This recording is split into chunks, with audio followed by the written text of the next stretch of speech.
Bueno, ni 1989 inguruen hasi nintzen Metallica eta holango taldeak entzuten. Gogoratzen naiz ordune familian gauza gogorra pasaia ikusen, eta pilo bat hasi nintzen honetetan kanta batzuk, adibidez Fade to Black, amaierako soloagaz geratzen nintzen guztiz harrituta.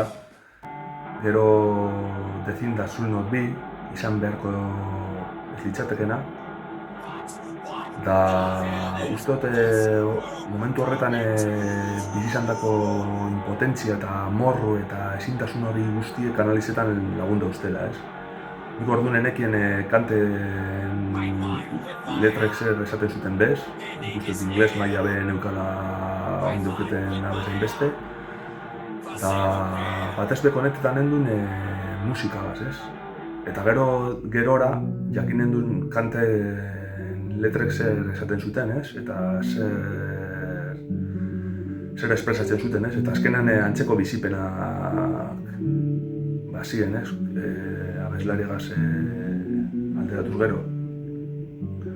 Eta hori, orduan ez egon YouTube, eta, bueno, CD-ak erosten gendu zen, CD gitxiz, ezken duen dirurik apenas, eta gero alkarren artean musika konpartidu, grabau, ze hori ez egon YouTube, interneta bere hasi berri, eta hori zen apur bete kontue.